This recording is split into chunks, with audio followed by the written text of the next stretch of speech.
have in his pool. We haven't seen enough out of this player in the LPL to know what he's going to fall back on and how well he'll perform. And they are leaving the final picks towards the counter for Morgan. So you can see that the priority is truly towards that top lane. I want to quickly touch on Plex at the moment. Plex was recently in LNG in 2019 summer, has moved over to the side of WE, and he didn't really find success on that LNG roster, but coming into WE, this is his chance to kind of reformat and recharge as well. So Plex has been playing a hell of a lot of Rumble. He hasn't been the greatest laner, but he has been improving day by day, and I sound like a worried mother who knows that his child is going to be going somewhere. Well, Plex is his work cut out here for sure, up against Xiaohu. And you can see the bans directed immediately towards Xiaohu as well, trying to get some of these mid laners that really are dominant. Zoe and LeBlanc, both incredibly strong power picks in the meta right now. And you can see the Rumble already locked in. That's very likely going towards the mid lane for Plex. And to some of the specials for Xiaohu to add onto that as well. Double support ban here by RNG, but Ming has been playing a bit of Taric, so whether that's the takeaway for missing or if they go for a standard bottom lane of the Brom and the Misfortune, seems like that's going to be the case. So, Morgan, final counter pick here for WE, but now we find out what Xiaohu wants to take into this Rumble matchup, or if it's truly going to be a Rumble top, like we saw from the Shy. Brom locked in to go alongside the Misfortune of Morgan, and now the solo laners have to be decided on. I would love to see the Kled, but I don't think it'll happen. Okay, Aatrox's probably the more standard pick. We haven't seen a Kled in a very long time. But what else? Oh, if Betty plays Vayne while Uzi's not here, honestly, that would be such a style pick for Betty, showing that he can step into the shoes of Uzi. I don't think it will be locked. I think the teaser you got does. Nephelios, right? So that's a solo lane Vayne. Yeah, dude. Solo lane Nephelios. Let's go. Okay. Silas locked in. A bit of excitement, but nothing, eh? But this is what you get with double play-by-play in the draft. Sorry, guys. No brains, all plays, all the way. All right, what's going top? Be my color for a second. It's probably, I don't know, Cannon. Fantastic. If this ain't great broadcast, I don't know what is. But it's going up against the Aatrox, that much I can tell you for sure. The Cannon is going to be locked in, though, and that is a decent matchup for Morgan. And Cannon is one of those characters, we've seen it from the Shy, it can be feast or famine. If you can get ahead, he's going to be able to carry the game. But if you start to fall behind, you can really struggle to have an impact. And look, we've seen compositions like this where it is about the hot pot duo with the Rumble and the Jarvan Cataclysm. Their ability to focus bot and the Cannon can join. Coming into this game, what did we talk about? Morgan's ability to focus bot and consistently make the TP play around the end of the laning phase. That's what he's set up to do here in this game once again. While RNG, you know, the strength of that 1-4 are going to be a bit particular, and Lungshing in the side lane. Let's go double TP, why not? So for RNG, still fits the conditions that we've been seeing in the past couple of weeks with Betty. Yeah, most importantly, you can see really good skirmishing from both of these compositions. You've got the Silas there, really good in the mid game. There's going to be a lot of power from the Aphelios as well. Whenever he finishes something like the Essence Reaver, or if he goes IE first, massive, massive power spike. So looking towards these Herald fights, looking towards these Dragon fights for the side of RNG. WE, though, they're going to be able to match that. When you can wombo combo the way that this composition can, you can really disrupt things. But if Silas from Xiaohu can get onto the likes of the Misfortune, you can disrupt that kind of combo. And again, we're seeing the Silas from Xiaohu, which is always what I love to see. The confidence coming through, where the Silas has only recently come into fashion, where in 10.1 we saw that little bit of a flex around in position between jungle and between mid. Now we're seeing it as a constant must ban in the second phase, or it will be picked up. Normally on red side, but Xiaohu prioritizing this going into Plex, which funnily enough was Plex's summer pick last year. And it's going to be interesting seeing Plex on the Rumble as well, because Rumble, one of these champions that it can be an absolutely massive playmaker in the right hands, but often it's kind of a neutral pick. Often you end up seeing the Equalizer just used on minion waves. You often see... Wait, I did one. Okay. So obviously we are an online league at the moment. Go. Online now, land chance, I love it. I'm a bit annoyed because I set in my LPL Gyro, and obviously it's not specific enough, so they didn't show it. You can actually, there was a tweet, shout out to Evelyn on Twitter, who actually put up a tweet recently. You can send in your Gyro video. There is an email there. I need to be more specific. I'll put it on my Twitter after this. But you can send in your Jayo and be part of the crowd. That I'm we gonna do not do it. have. Well, we should do it. Should we do it? Let's film one right now. Let's do it. Let's do it right now. Look, before we do that though, let's talk a little bit about the game Why not? at We're here. hand. We are here. That is true. That's always true, actually. Lanxing going to be on the Aatrox. It's something that very much a carry. He's going to have a difficult matchup though into the likes of Morgan. And we mentioned it beforehand when we were looking at the replays. Morgan is a player that wants to snowball, wants to get a lead, and Beishang often is the one to set him up for that. And he will be going in a lane against Xiaohu. There's a lane swap here from RNG. Meanwhile, WE go for the invade red side start, but it's been spotted out by this well-placed ward from the bottom lane of RNG. Now moving towards the bot side. They've done the leash, and Beishang going straight in for a lane gank. Meng will have the dredge line though. Doesn't even need to use it. Super easy to avoid. Beishang trying to double back down, but the ward spotting them out means that there's no danger here for the RNG bottom lane. And Xiaolongbao starts the vertical jungling himself. Now that Xiaohu's in the top side of the map, you're going to see Elise in that's going to be focusing in on this Kevin, really pushing down what has been the win condition for WE in the past. League of Conquest once again as Conqueror Really? across the board there. 4 of them for RNG. But it's interesting to see Xiaolongbao heading up towards the top side, and it's Beishang over on the bottom side of the map. This is not usually his strategy. He likes to get a lead for Morgan, likes to force him into a cheetah recall. Wow. Taking a huge amount of damage. Yeah, Trade back a little bit. Really punishing here. Xiaohu with Conqueror versus the Kennen. I mean, so much easier to proc here from the side of the Silas. Beishang is going to be trying to gank bottom lane again. He's got level 3 this time, and RNG are slightly pushed up in lane. Here we go. This is the opportunity. Flash forward onto Ming. Gets the flash dredge line, though, and that'll keep him safe. Magnificent play from Ming. Super awkward interaction there, but you're right. That's a flash burnt from both Missing and Beishang. So it ends up being worth in the end for Betty because he'll be able to sustain this back up. And RNG absorbing this bottom lane pressure will get them a net win if XLB is able to conquest the top side. Yeah, the key difference here is Jiaomeng gonna still have both of his summoners, whereas Betty did have to use the heal to keep Ming alive. So it could be a slight advantage, but I don't expect that to come into play when it comes to the 2v2. Xiaolongbao trying to get in onto Beishang, but does lose his big old raptor. Talk about the 2v2. Lanxing was ready to rotate there. Good trade here onto Plex, but Beishang nearby, nothing more will come of it.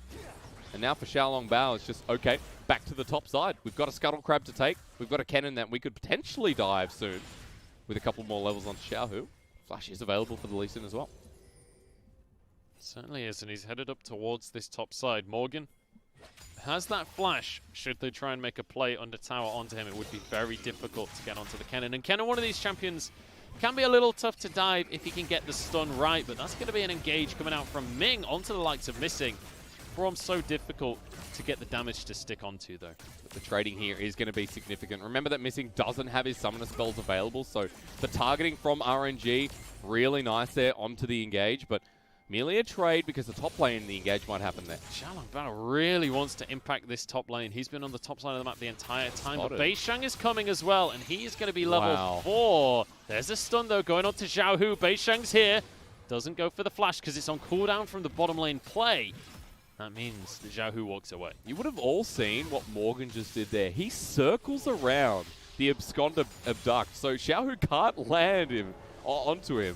And now he has to back away. Teleport's going to be forced here. Morgan gets the shove in, but jungle gank from top to spot the shadow. And this is what we've been seeing, right? Morgan gets to crash a massive wave into the tower. Beishang comes up to make sure that it can be crashed. And if I'm not mistaken, Morgan should be able to go for a cheetah recall. Now, I want to see if they go back to their normal lanes. Right now, for the Rumble, it's not working out perfectly, but it's straight back to mid for Rumble, and Xiaohu goes back top. So this has been the core of the gameplay from WE so far. You can see Morgan going straight back up to the top lane, has his teleport available, so they found themselves the teleport advantage.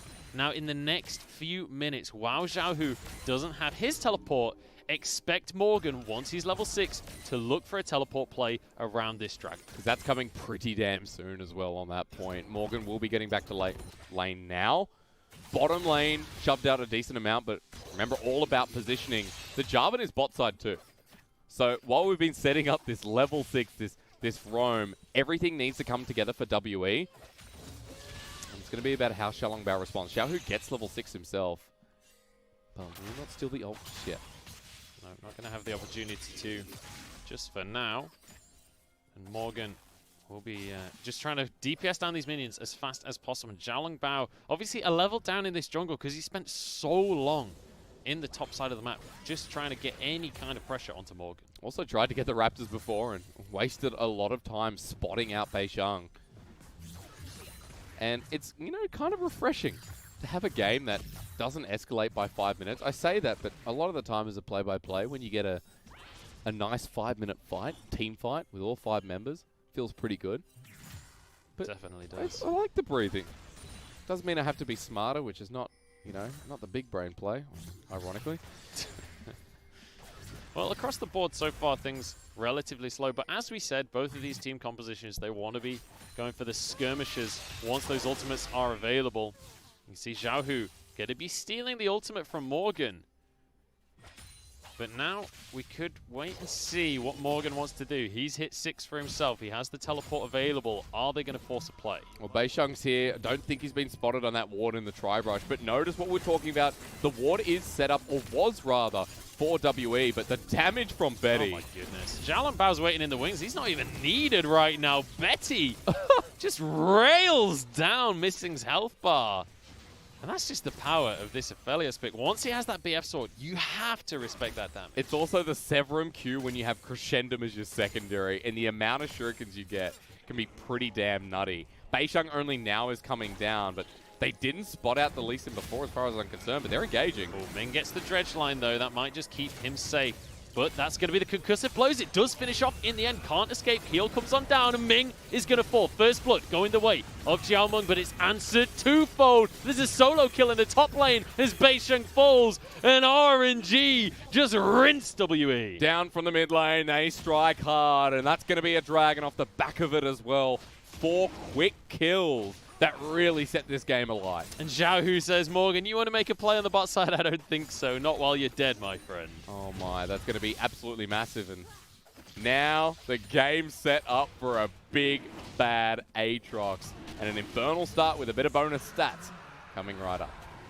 Yeah, that's very, very nice pickup from Xiaolong Bao. Let's take a look at the solo kill. It was the stolen cannon ulti that comes out first. And what I was saying before is the Conqueror on Silas just feels better at that point. Happened during the trade in the bottom lane. Honestly, just disrespect from Morgan there. Had his flash, had his own slicing maelstrom. Literally just decided, I guess he thought he could survive. I guess he thought he could get away with it. Maybe just deciding he doesn't want to commit to summoners and accepting his own fate. Now, I do want to transition because doesn't look like we're going to see a replay towards the bottom side. Ming survived for so long, almost gets out, and it's the way that WE have to step back into the play that they then get sandwiched between Lungxing and Xiaolong Bao. So for WE, that hurts them in the end. They will get this Rift Herald, but the thing is, at this point, RNG is setting up to contest. But this is a full 5-man play from the side of WE. You can see Betty isn't here. He's only just arriving in the mid lane. So WE are going to get the Herald. Here comes the teleport. Ming misses the dredge line. Xiaohu going to be on the front line with the Cataclysm. Langxing is here as well. Back onto Xiaomeng, and Xiaohu is unleashed. That's going to be 1 kill. Traded back for Morgan, though. In the meantime, the rest of the team is getting obliterated. Oh, not that Morgan way. flashes into the loving arms of Langxing, and that's going to be a double for the Aphelios. Now diving on, finishing off the kill. Langxing only just pops the World Ender. Didn't even need it for the fight. 9 kills to 2 for RNG. Almost a 4,000 gold lead. The Aatrox flank is everything. And now with this extra bit of turret plating, another Fed Aphelios in another League of Legends game.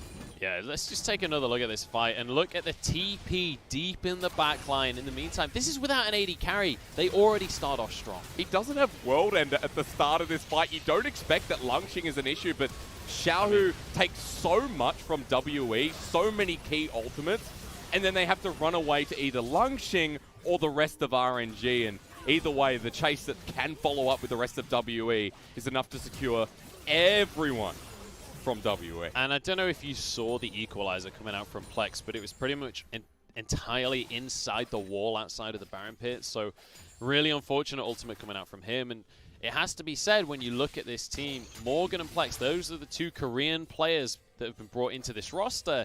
Plex has been a little bit on the quiet side. We saw a good Yasuo game out of him earlier on in the season, but since then, it's very much been the Morgan show. The Korean import, people remember him as, if I'm not mistaken, being traded by Griffin earlier on, but hang on, I'll pause again. Plex is in trouble. Here we go, kick back, and I mean, it's all she wrote for Plex is he's going to go down Langxing, no. going to find the kill. 5 kills now on the Aatrox. What does that tell you? We're both play-by-plays, and we see one thing. Fed Aatrox means RNG are not stopping anytime soon.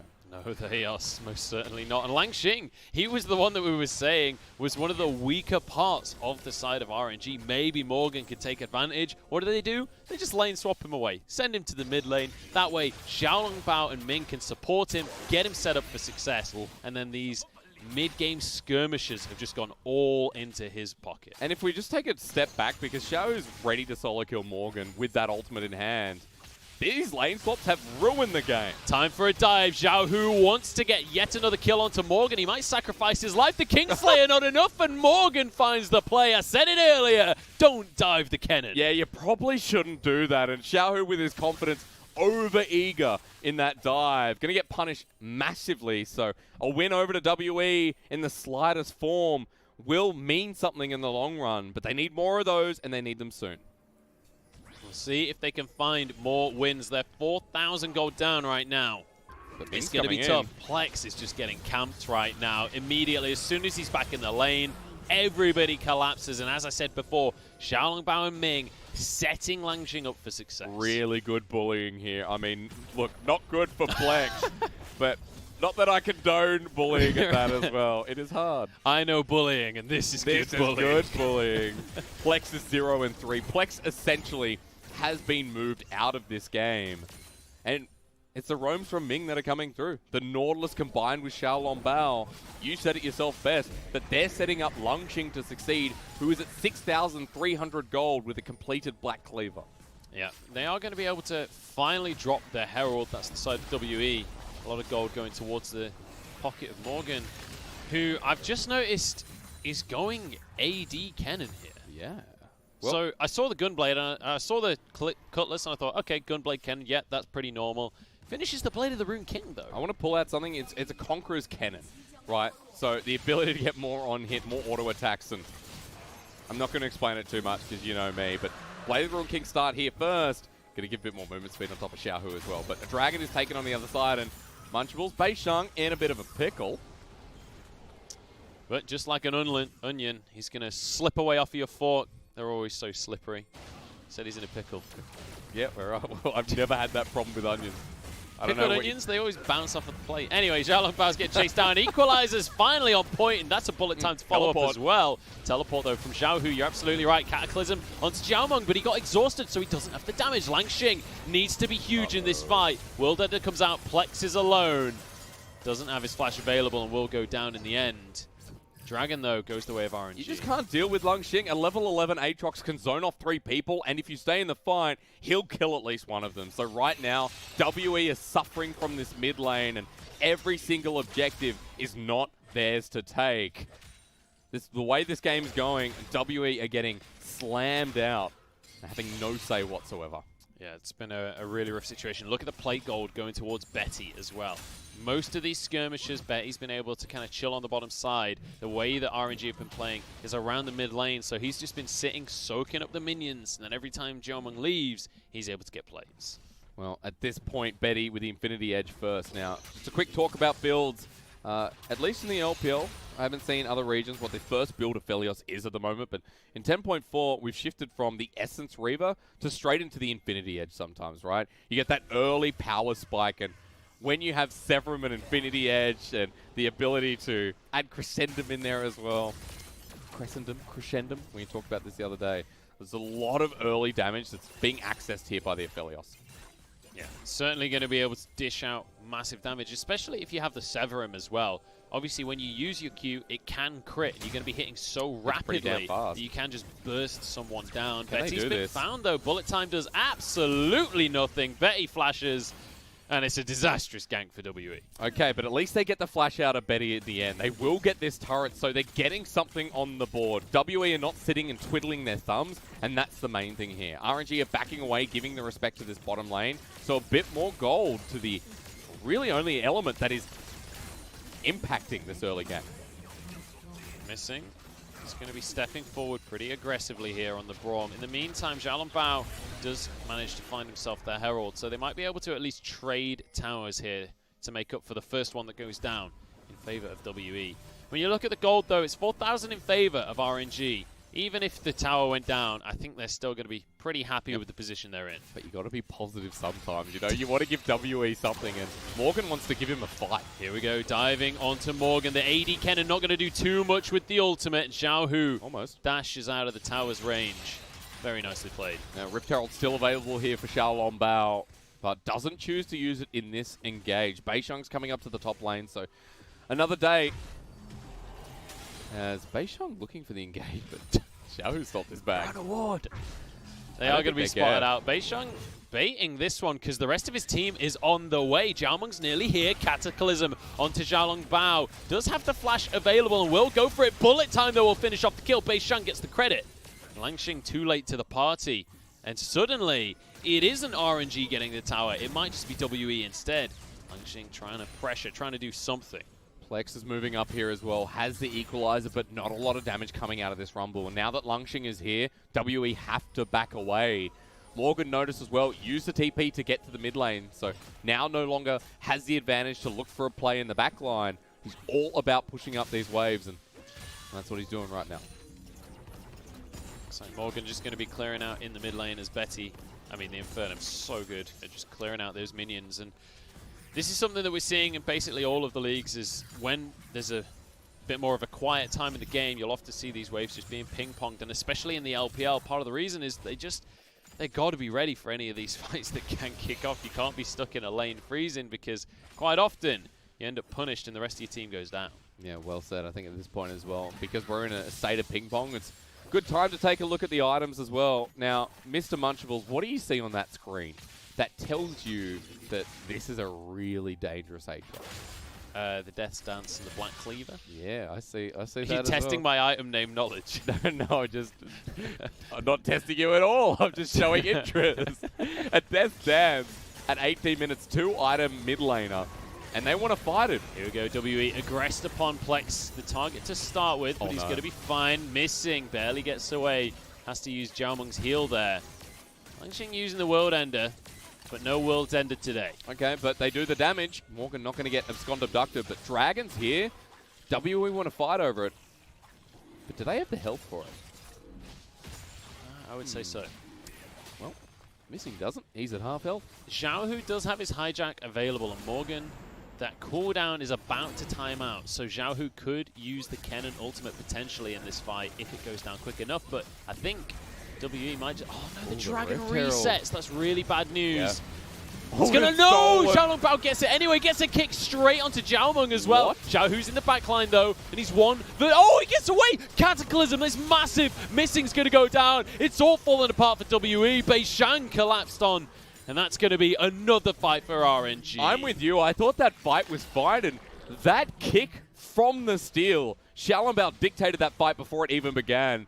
The steal was beautiful, and I know we get the replay, ladies and gentlemen, but RNG are making this look way too easy. WE forced off yet another objective, another turret, and Betty's just going to be free-firing this and getting more gold, while Langxing does the same. Unbelievable performance coming out from RNG here, and you know, we talked about maybe WE can give them a run for their money. They've got the composition to fight after level 6, but so far, they've not really been able to match up when it comes to teamfight presence. Xiaolongbao with a nice dodge away from the Braum ulti, but the kick doesn't even enable bullet time to get its damage across. Maybe the fight's a different story. And then there's so many other elements you have to worry about with the mid lane Silas, or sorry, top lane Silas.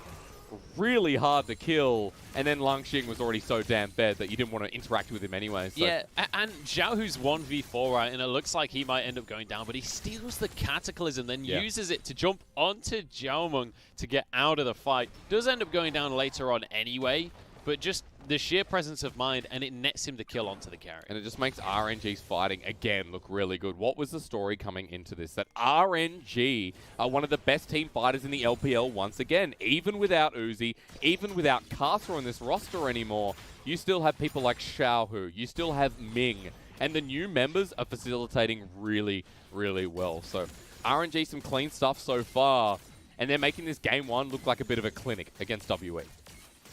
And I have to say, I'm yet to see the value in this AD Kennen coming out from Morgan. When you talk about Morgan, thinking back to last year, he was the laner, he was the top laner with the most MVPs in the LDL in 2019. Yep. We're not really seeing that same level of performance, and quite often that may be down to the draft. The fact that the set was banned away, the Renekton was banned away, feels like he's struggling a little bit more on the Kennen. We're expecting to see that early teleport from the Kennen. As we talked about with Morgan, it's about his ability to impact Jelmung and Missing down the bottom lane and get them rolling as well. In multiple clips, we've seen the Renekton, we've seen the set dictate the pace of the early game. That wasn't done this time around, and the AD Kennen has been missing a beat. I mean, it just wasn't possible, right? Because Xiaohu literally solo killed him during the fight that he wants to get that kind of teleport off. So just phenomenal play from Xiaohu.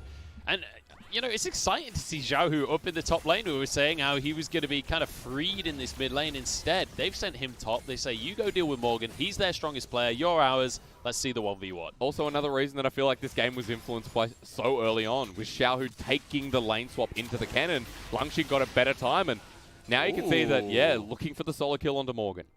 Morgan, though, dodges away from the slicing Maelstrom. And it's I not think over. He can walk away from this one with the electrical surge. And that means that Morgan actually pulling out a pretty important ultimate. Obviously, Hijack, not the longest cooldown in the world. Very nicely played. Used to be a lot shorter, as we remember back in the days of Silas. It's been a while since we've seen him, at least across other parts of the world. And I was having a discussion, I think we all were the other day. We're all sitting in our little quarantine room, our little cave that we've been absorbing moisture and noodles. And do love moisture. We did talk about, why Silas was coming back in the LPL, and I can't remember the conclusion of that story, so I shouldn't have brought it up. The reason that Silas is coming back into the LPL is, well, this is second-hand knowledge. All of this goes credit to Jordan Corby, but the reason that Silas is a strong pick is that he's a mid-game skirmisher. He loves these fights, and he can steal some of the power from your opponent's composition as well, especially against the likes of a Kennen. But most importantly, in these kind of fights around Dragon and around the Rift Herald, he can have such a huge impact because of the disruption and the fact that he's so difficult to kill in the mid-game. Yeah. On top of that, if you can then get the Dragons, get the Rift Heralds, you can snowball the game with the state it's currently in. Also, the abilities that you're taking right now are just so exceptional, aren't they? The amount of ultimates that influence fights around these objectives. Like when we have a Rumble meta, when we have a Misfortune meta, and even like things like Rakan, Braum, like disrupting ults, the Silas becomes so efficient yet again. And I think one of the better Silases we have seen is Xiaohu. Plex played a lot of it last year, and when it was really strong, Plex tunneled in on this pick. Now, we are going into this because this is a much slower game this time around. And RNG have full control. You can see this is a mountain song. Right? And you know you're watching the LPL when the much slower game has got 22 kills in it at 24 minutes. Morgan dashes away with the electrical surge. Well said, that's true. But there we go. WE managing to get some vision around the Baron pit there. And, I mean, this is just a clinic at this point from RNG. They're clearly superior in the teamfight situations. Their goal lead is massive at this point in the game. And they are just showing that they have complete control. They've got that Mountain Soul as well off the back of that last 30-second play. And now with Baron on the map, with Elder spawning in 5 minutes, it's going to be tough to see a way for WE to get into this game. But let's talk a little bit about the potential of finding a way into this fight. If they do look for the full 5-on-5 in front of Baron, which at this point Langxing will hard disagree with winning, with letting WE win it at that point. You need the equalizer, you need the bullet time to get its maximum potential, which is 3-4 members at the very least. You need those combo ultis on top of each other, and that also means the hot pot, the equalizer with the Cataclysm, and stir it around, get that chili going. Oh, yeah. And especially with a bullet time on top of all of that, and a slicing Maelstrom Like, the dream wombo combo is there, right? Yep. If you can picture it in your mind. But the problem is, this is the LPL. Fights aren't that tidy. Xiaohu getting aggressed upon by Morgan, and he's actually going to go for the flash play. Double slicing Maelstrom, he's under the turret. Morgan's so low, and he can't quite turn the damage back around. There's the abduct, but Xiaohu can't finish the kill off. Yeah, Kingslayer does a lot of healing at this point. Maxed alongside the abscond abduct, so now Morgan goes back. He does have to teleport, and so does Xiaohu, so they'll reset, but Beisheng. Oh, the resonating strikes there, and it's a kick back into the team. Aatrox is inside the Cataclysm, and the equalizer's not enough. Another couple of kills, one for the likes of Betty, and now, Ming nearly gets a hook there. They're onto the turret, and RNG just snowball. Thoughts of Casa here with that Lee Sin. Xiaolong Bao's been super clean this game. Really nice kick once again. And RNG always deserved this Baron here in game number 1, but now they get some kills and they're going to take it, whether they like it or not. They're going to get the tier 2, they're going to get the Baron. Now they're going to look to what else they can find across the map. Morgan looking for a 1v1 in the mid lane, but that ain't a 1v1 you want to find. Xiaohu has been outclassing Morgan in that matchup. Xiaomeng, that ain't your red buff anymore, my friend. He has to flash away, and that's going to be given over to Langxing. No summoners bar the teleport, smite, and heal available for WE after that. And Baron taken, a massive gold lead from RNG, one that feels like WE are never going to come back from. And compliments all around. WE have been outclassed, outplayed. Feels like every moment of this game.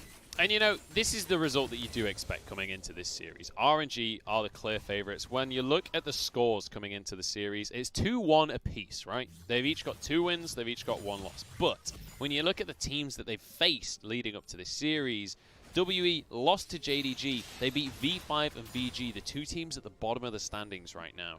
When you look at RNG, though, they lost to BLG, but they beat Top and they beat OMG.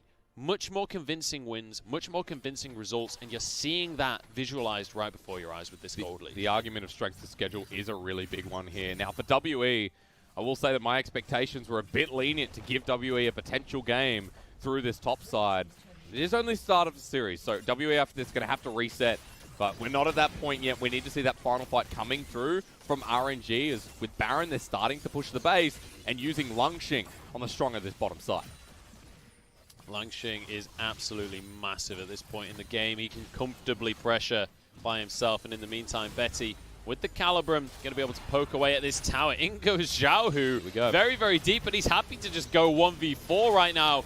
He does have the Zhonya's, so he'll be able to survive. His Beisheng has to use his Stone Plate just to keep himself up. Bullet time just doesn't do enough damage. Xiaolong Bao gets away barely, and now straight onto the rest of the team. Missing, will fall. It's a massive ult coming out from Betty as he charges forward on the Aphelios. Xiaomeng finished off, and that'll be Plex falling too. A quadra kill in the pocket of Langxing, and the game for RNG. This game is all about Aatrox, and Langxing lets us know it was a close call for WE. They almost found the wombo they needed, but RNG way too far ahead.